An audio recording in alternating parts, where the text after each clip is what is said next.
Hey guys, welcome back to the channel and welcome back for some more Foundry. The last episode we had gone out and started looking for more xenoferrite, which we located, set up, well I guess it was episode before last that we located it and set up some thermal power down here. Oop, missed one. And then the last episode, we set up the mining outpost out here, which off camera I went through and basically finished setting up all of the belting to get it over to, get it all over back to the base. At which point we're gonna set up some smelting lines down here. Probably some will reserve specifically for xenoferrite, and some will reserve specifically for steel, I believe. But off camera I went through and ran all the belts, like I said I would, and so we've got all of these run down all the way back to the base, and I've set up a platform out here that we can start setting up our smelting lines. We need to also look at getting our ignium over here so we can use that to turn this into steel, which also means more crushers. I think those are over there somewhere. But also, well, I'll come back to that here in a minute. Let's finish running these belts, get all of that xeno ore over here, and then we'll set up our smelting line for maybe a couple of these belts and start processing into xenoplate. And then we're going to go talk to C3BB, because also off camera I went and talked to him a little bit. The tasks that he had been giving us actually serve a legitimate purpose for research and progress and all of that. No, not there. Down here. Just run all these belts as quickly as we can. Try to get this all connected. And then we're going to run down to the other end and see how we want to connect them there. Pretty sure I got enough belts to do this.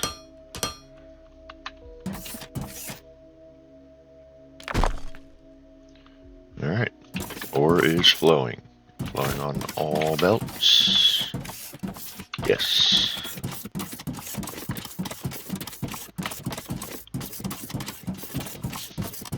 Now, we still can't do any regular research. We're still kind of locked behind Tier 3 science, which we haven't started building yet. So that's something that we need to start working on here pretty quick too. But I really want to get some of our output increased here. So we've got all of these. We want to set up some ramps to bring them back down to the proper level here. Bam, perfect.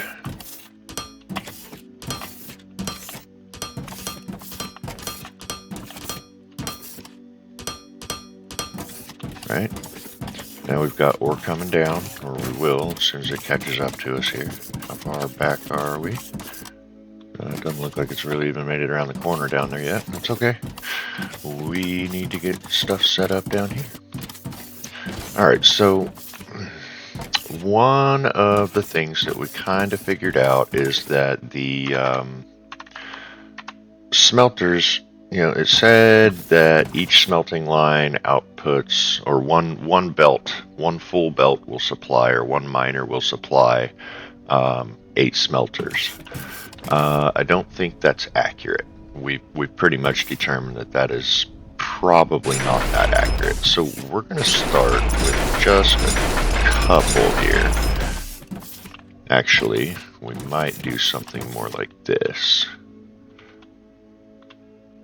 Of course, that'll mean changing how we route these belts.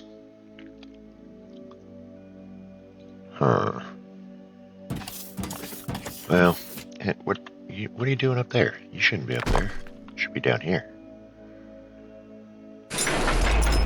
So what I want to do is I want to see how much of this line, or how many smelters it actually takes to run one belt. So I think what we want to do is, like so, we'll grab some loaders here, set you for input. No, what? Why are you? What was that?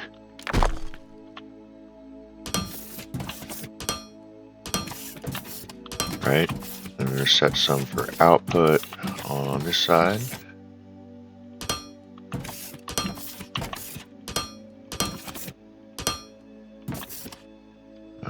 Look at this belt, rotate it around this way. Keep that whole thing going a little bit. Now, just gotta wait for the ore to get down here. Here it comes. And we're gonna run this belt. I don't even know where really. It needs to go somewhere. Just gotta keep enough belt storage here to keep those smelters running, because we'll never get a accurate reading. Nope, that right there. Unless these belts are going somewhere.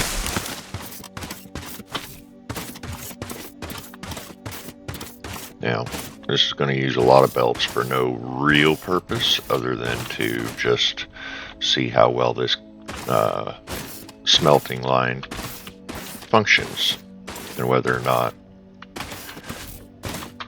or will get us a basic, kind of a basis on how fast the smelters actually work. All right, so we should be getting pretty close. Yep, here they go. We're gonna go ahead and build a few more here.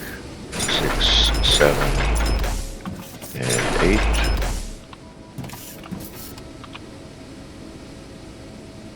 There. See, one there, there, there, and there, there, and there.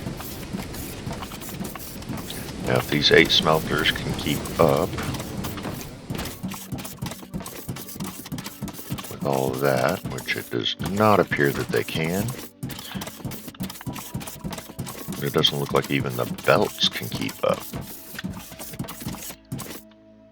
with the production. They cannot. Let's just let this keep running down here.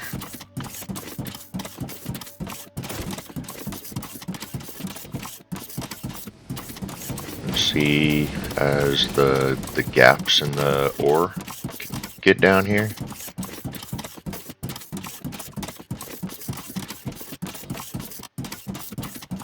And how many of those smelters keep running as that ore starts to gap up.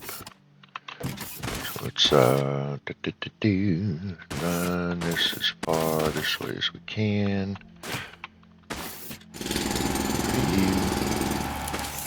Get rid of you. Probably get rid of you. Alright. Just keep you going. There should be plenty of storage to determine whether or not the smelting line can keep up. I'm stuck.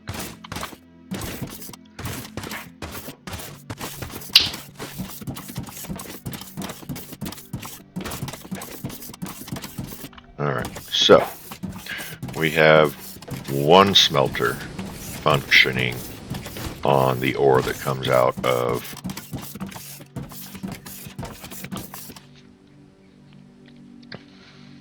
a miner.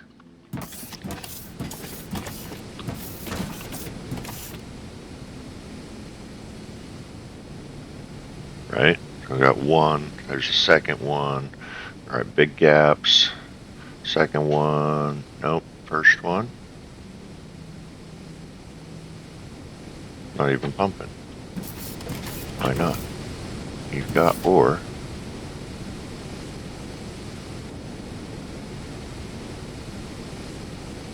Why is the plate building up? Plate shouldn't be building up.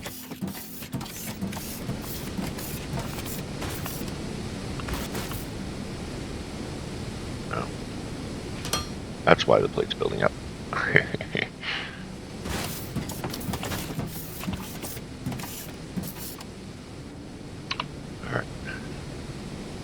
You're working. You're working. Yeah, looks like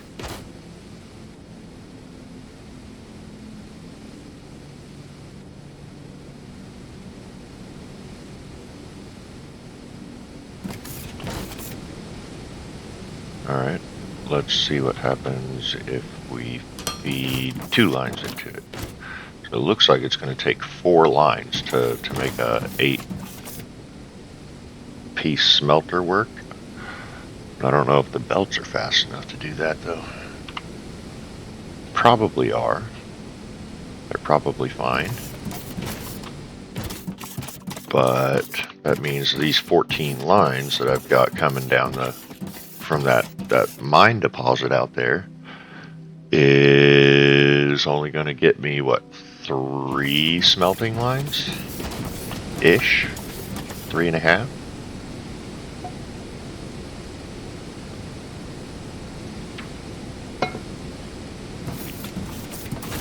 I'm going to wait for this one to catch up here.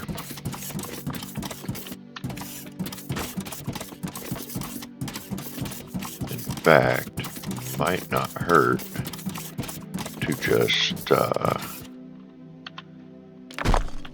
like so.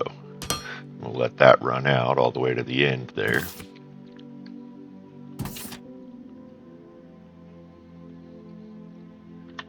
And we'll do the same thing with this one.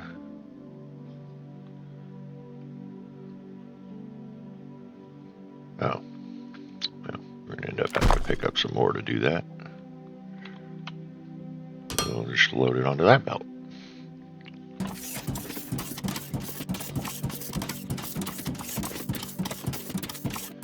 Then back down here at this end.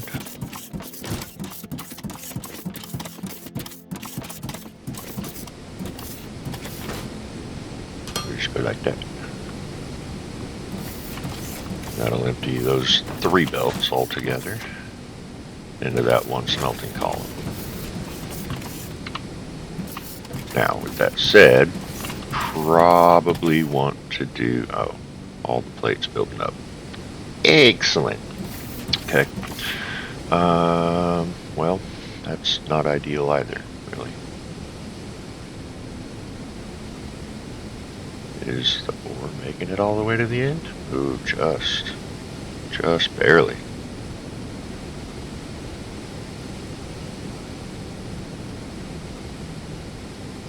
So 1 full belt is enough to supply 8 smelters. Now, how many miners does it take to make 1 full belt?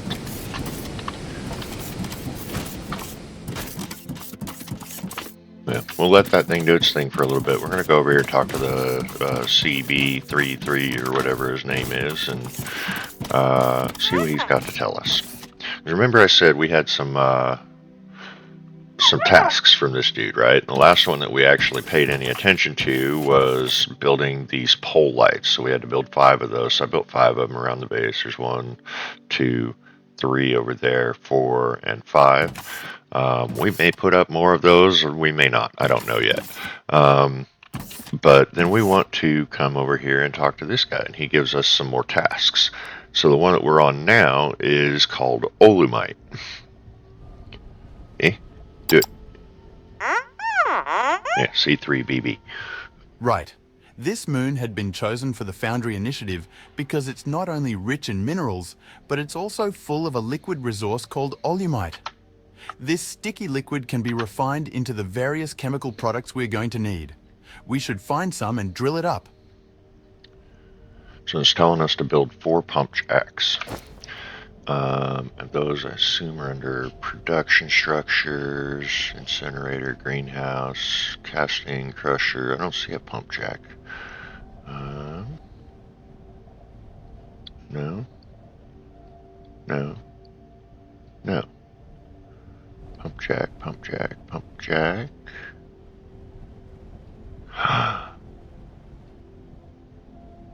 I'm gonna bet we haven't unlocked pump jack yet because we're tech bound behind tier 3 science, and I'll bet we need that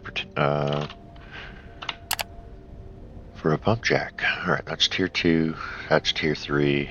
Basic olemite processing unlocks a pump jack for us. Distillation column, flare stack, olemite refining, polymer board, and ore scanning for olemite. So that's going to start unlocking more advanced stuff for us, right? Things that are better. Where's the mining force at? Because that was one that I know I needed. Mining efficiency, mining force. There. So we need to set up some Science Pack 3. And what does Science Pack 3 take? Science Pack 3 requires 5 advanced machinery parts, 12 concrete, 4 pipe. Alright, so that means that we're probably gonna have to start tapping some of that mineral rock, right? How do you make concrete? Let's see. Concrete. Components. Concrete takes gravel, cement, and water. That could be fun. We are kind of landlocked where we're at.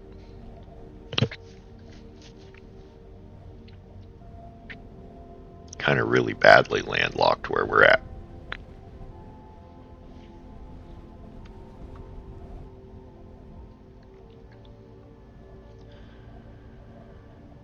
Oh boy.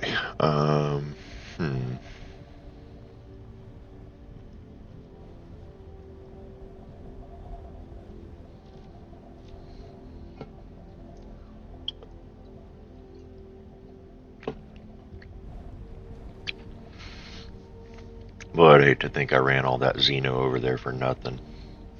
So I guarantee you that's an olemite deposit. That's an olemite deposit. That's an olemite deposit. I'm thinking that we may have to come over here and basically rebuild our entire base over in this area.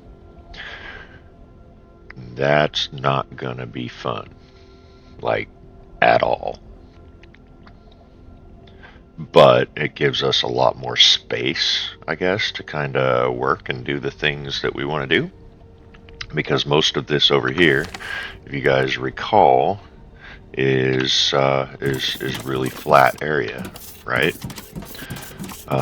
No big mountains to have to bore through or go over or under, or you know what I mean. But that may mean that I ran all of this away for nothing, and that is gonna suck. But yeah, look how flat and wide open all of this is over here, right? And then we got water resources.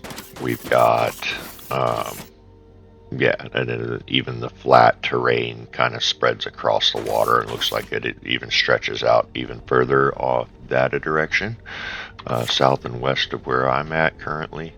Yeah, so it goes off quite a ways over here before it starts peaking up in the mountains again. And if we look that away, yeah, it's heavily forested, but we can deal with that, right? We've got the tech to I mean, it's not easy. Hopefully it's something that we'll be able to automate sooner rather than later, is cutting down the forests for us. But with all of that said, somehow we're going to have to rebuild our entire base over here. So I may end up go ahead and making this a really, really short episode. Maybe just called kind of a quick update for where we're at and what we've got going on. I will probably have this air, kind of maybe halfway between two episodes. Call it our 10.5, because we're just under half of an episode here, and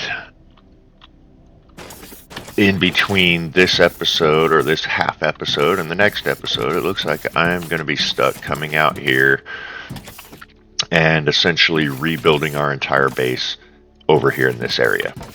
Hopefully I can do so in a somewhat more organized manner than what I had done before. But it should also help with power distribution, because we've got better power generation over here rather than running power poles all the way over to the base, either through the tunnel or over the mountains. I think over here overall is going to be a much better place for us to be at the end of the day. So I'm going to go ahead and wrap up here, and then between 10.5 and 11, I'm going to start at least repositioning our base over here, where we can make use of this, we can make use of that, we can make use of the water.